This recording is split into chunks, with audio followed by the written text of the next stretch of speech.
Hi, I'm Kyle with 5 Minute Guide and Relic Productions, and today I'm going to teach you how to make the diamonds that we made in our Nintendo Rap video for the Temple Runner part of that.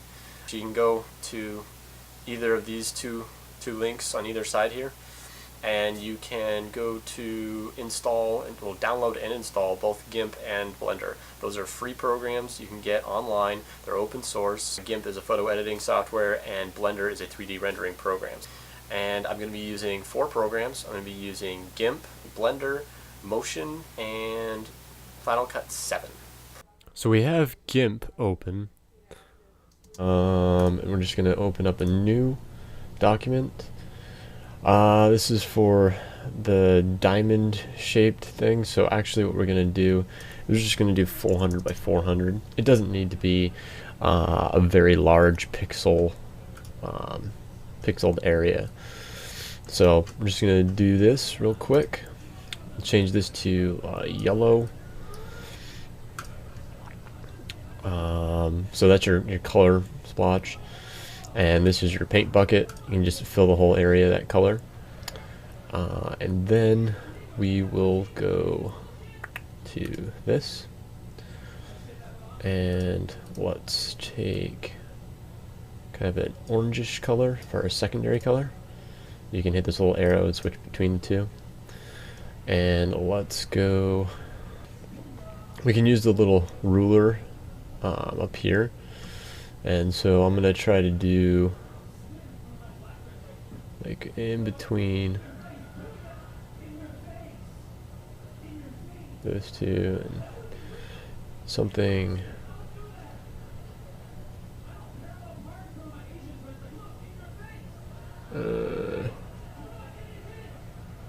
Okay, so apparently I was off a little bit.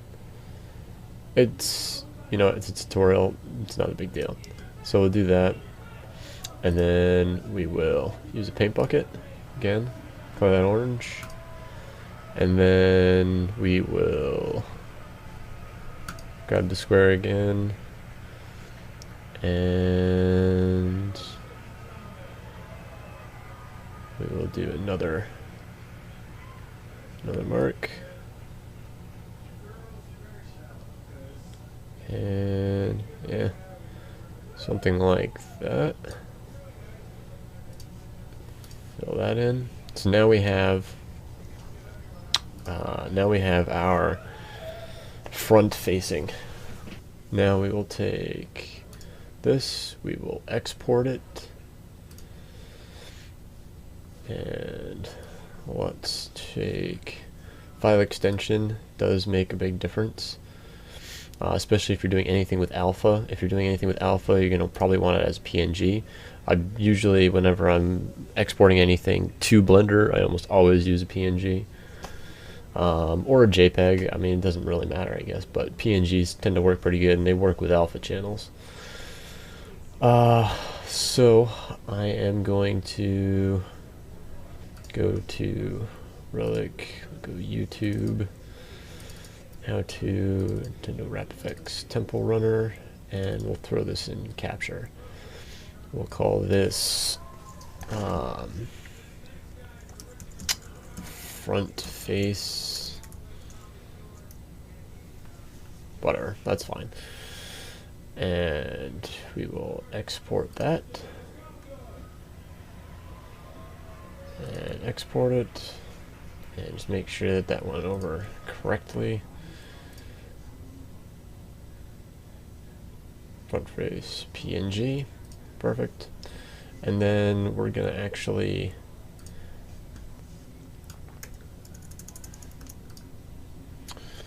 thought we were gonna delete it. Oh, there we go, delete that. Okay, so let's just change, oops, let's just switch those two and then hit delete, and that'll make that all yellow, and we'll just export that.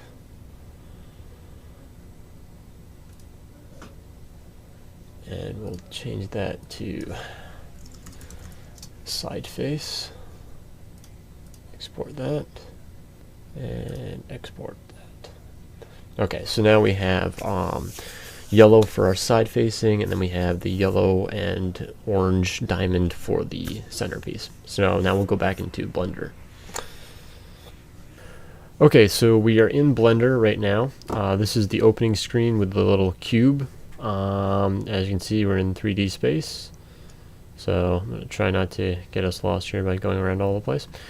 So what we're going to first do is, this is your cube, blah, blah, blah. And what you first going to want to do is hit the Tab key, which will move you to the edit mode. You have different modes down here. Object mode, edit mode, those are your two main ones, and those are the only two that we're going to use today. We're going to go into edit mode right now, and we're going to select the faces, so we can, this is your different selector types. You can have vertices, edges, or faces. We're going to select faces, and we're also going to change this to a wireframe so we can see through it. And we're going to take this cube and shrink it.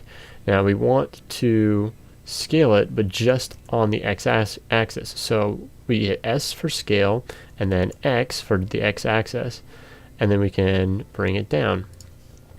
And that kind of gives us a nice, not quite diamondy looking object, but it gets us closer to what we're looking for. Alright, so now what we want to do is we want to take this object, so let's go into object mode, and we want to rotate it.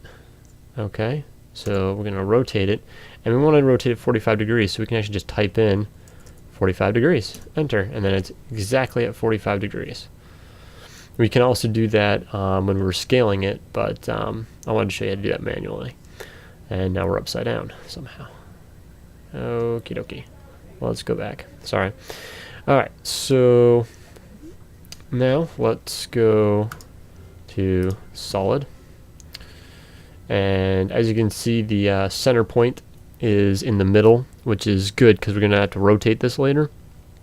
And that is very key. If it's offset, like if you just brought in one side in, then it's going to be offset and it's going to give it an oblong rotation. We don't want that. We want it centered. So actually, why don't we do the rotation right now? So what we're going to do is we have a timeline down here on the bottom, okay, and we have our start, our end. That's for our animation. So we'll put our start, which is 1. So that's our first keyframe. We're going to hit I for lock rot, and then we're going to go to 250, which is the end point, and then we're going to hit it again, lock rot, and then we're going to hit R for rotation, and then Z for the Z axis, and then we're going to spin it around a bunch of times, and you'll notice that numbers in the lower left are going up. You can see that, so that's how many degrees it's going to be turning, like a 1080 or 720 or whatever, you know, for all you snowboarders out there. So now what I want to do is hit lock rot again to finish off that, and then when you bring the slider back, you can see its rotation, and we can actually play that, and we can watch it go through its whole cycle. Kind of speeds up and then slows down. And you can do all sorts of different things to change that. You can change this to 1,000. You can, you know, up the rotation cycles. You know, whatever you want to do to make it what you want for your specific project. I'm just showing you how you can achieve this. All right. So now what we want to do is we want to put those the PNG files that we made earlier on the faces of these. So let's go back to edit mode. Let's select this front face here and this back face here. So we'll hit the shift key. So we have both of those two selected. Actually, you know what? We're just going to do one at a time. I think it's easier actually if we just do one at a time. Then we'll hit U for unwrap. That's for the UV unmapping list. And we'll do cube projection, maybe. And then let's go up to here to the menu, layout, and let's do UV editing. It kind of splits up the screen a bit. And let's see here. Actually, that's perfectly fine the way it was. Anything with this UV mapping, anything that you place on the grid here, it gets duplicated everywhere else. So I'll explain it a bit more in a minute. So what we're going to do is we're going to go to Image. We're going to go to Open Image. And here we're going to go to wherever your pictures are being stored. Mine are currently here. And this is the front face. We're going to open the image and see how it's not actually, let's zoom out. Well, as you can see, our face, which is right here, is being projected off to the side, so it's not actually covering this portion. However, it will actually be on there. Do the other faces the same way. So we're going to select this front face. So that's also selected. Oh, we got to unwrap that first. So unwrap, we'll do cube projection, it projects it there. And then we'll select all of these.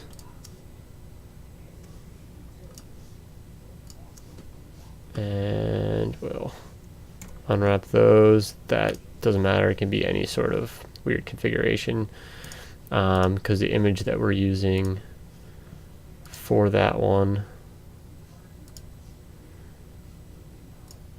is solid, a solid color. So let's get that side face. We'll open that image up. So that should all have those in there, and I mean you can let's see, we can go to object mode, and then for here we can go textured, and you can see that it's actually textured properly in there. Alright, so now what we're going to do is we're going to change this to from UV mapping, and we're going to go to compositing. And just for the sake of the tutorial, we can change this to texture.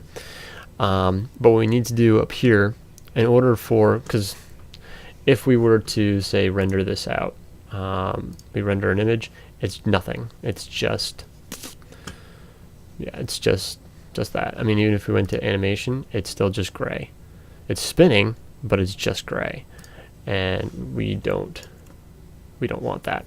So what you're going to do is you're going to come to this little circle ball thing up here. This is for materials, and you're going to scroll down, and you're going to hit face textures, and as you can see underneath it, it says for UV map image textures. So we're going to click on that, and then if you go back to this camera over here and you click on animation, you can see that it is now mapped properly, and that is actually feeding the data into a temporary file right down here as a video. So let's actually it's a series of pictures, but you can make it a video in just a second. But we're going to actually cancel that for just a quick sec. And what I'm going to do is I'm going to change this folder. See, these are all the images that went out that way. And we're going to change this folder to Temple Runner capture, and we're going to create a new directory, and we're going to call this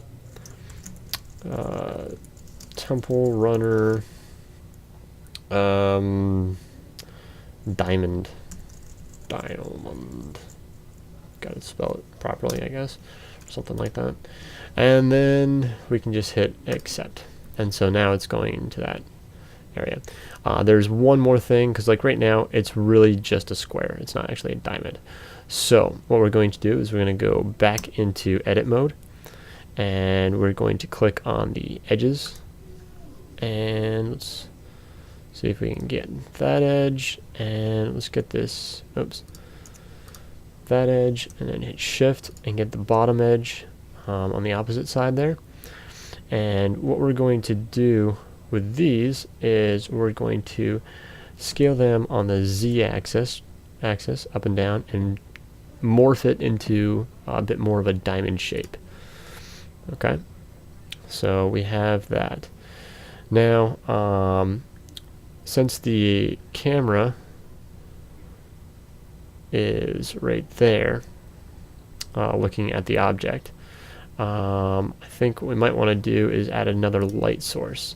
So what we can do is actually go into object mode, click on the light source that we currently have, and you can go Shift D, and that will duplicate any object that you have selected.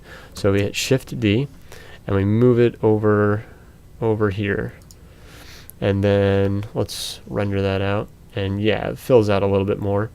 However, yeah, actually, I guess that would work. I mean, we could bring it down just a little bit, so we get a little bit more light on the other bottom side. So you get a bit more even light there.